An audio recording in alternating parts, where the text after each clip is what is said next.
Welcome back guys to part 2 of the must-do pavilions at Osaka World Fair and Expo 2025.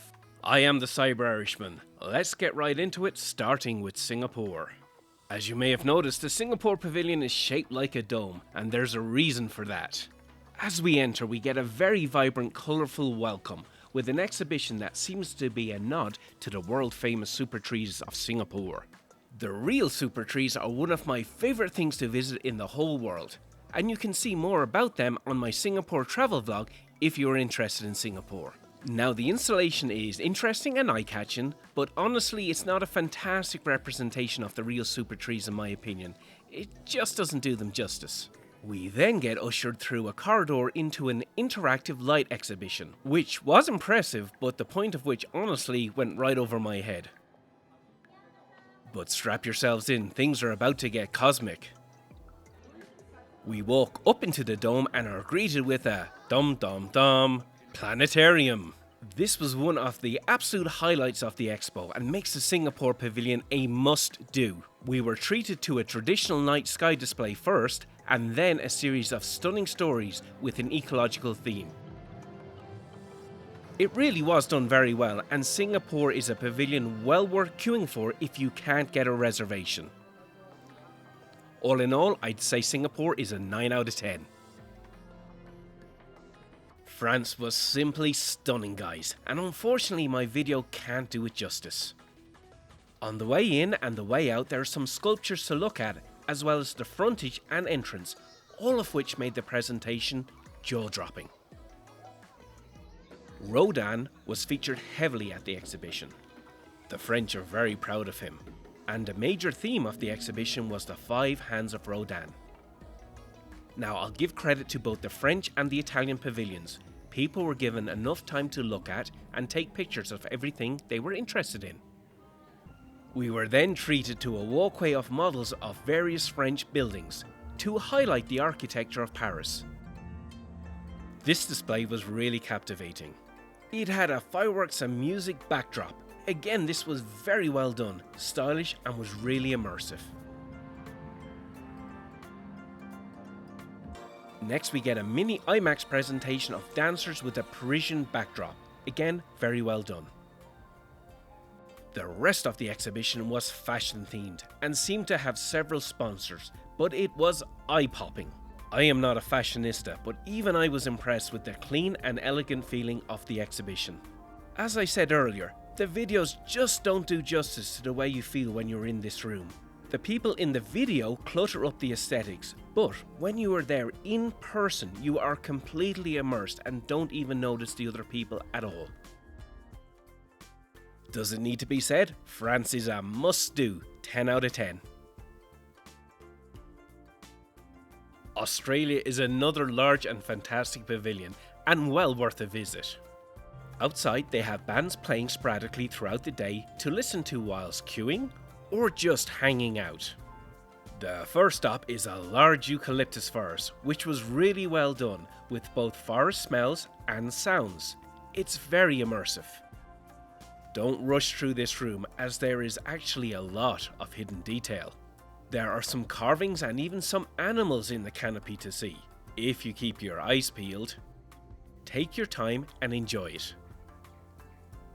Things then go high-tech and we enter a submarine/spaceship simulator. The simulator takes us on rides through the seas, land and even space. It's really well done. In line with the expo itself, it had an ecological theme, but like everything else I saw here at the expo, it was more informative than preachy.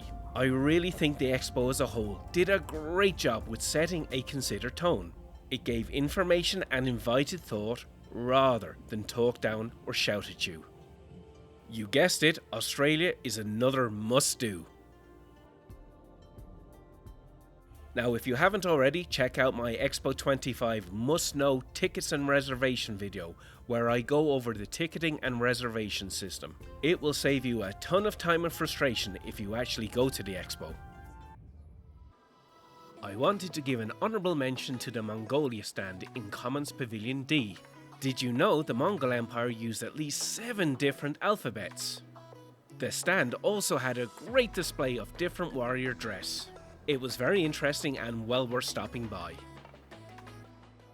Italy was another top-shelf pavilion which also included an exhibition by the Vatican. The exhibition started out with a pretty good video highlighting Italian culture and history. There were no words or descriptions, but it set the scene very nicely for what came next. The Portico room is a homage to Italian craftsmanship and includes a recreation of Leonardo's airplane design. The connected piazza area is dominated by a very impressive statue of Atlas, as well as an information screen surrounding it. The Vatican, aka Holy See exhibition, only had a single large painting, the Entombment of Christ, but you were given enough time to take a good look and take a photo if you wanted. The next highlight was an exhibition of actual pages from Codex Atlantis, a set of engineering drawings from Leonardo da Vinci.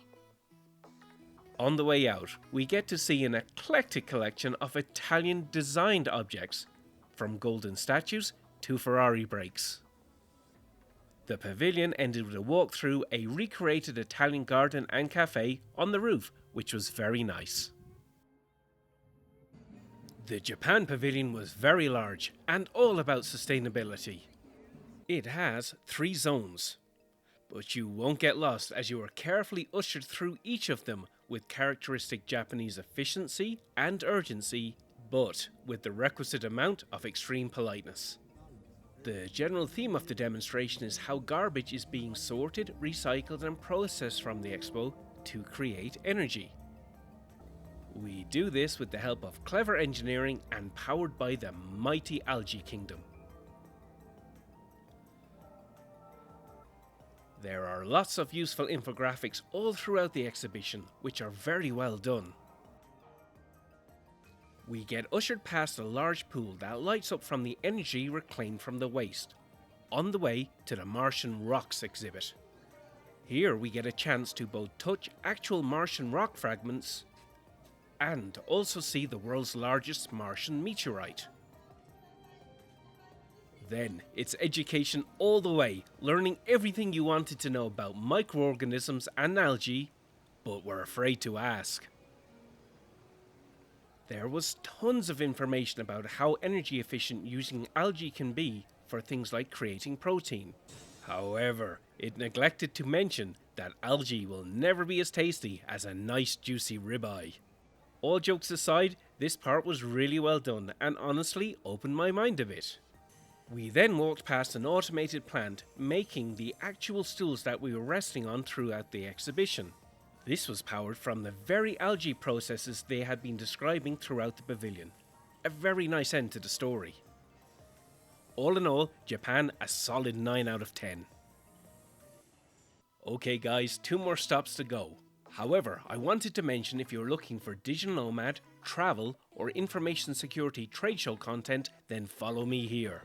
If you are interested in corporate cybersecurity accreditation or compliance training, or executive AI training, please reach out to me via my website, CyberIrishman.com.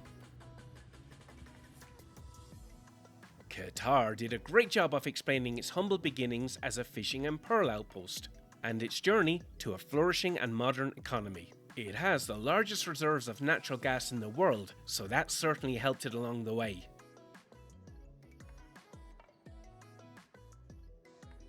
I was in Qatar for about a month 20 years ago, and it was interesting to see how the cityscape has dramatically grown since then.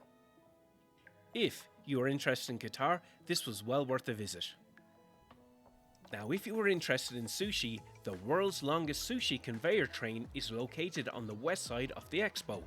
Be warned, you need to make your reservations by 11 AM, so you pretty much need to go straight there if you want to reserve a table for later that day. Now honestly guys, I found it lacked charm or edginess. It was a little too organised for my liking, but to each their own. Thanks for watching guys, please subscribe, like and check out my other content as I have a lot more coming soon from the region. I'm the CyberIrishman, catch you on the next one.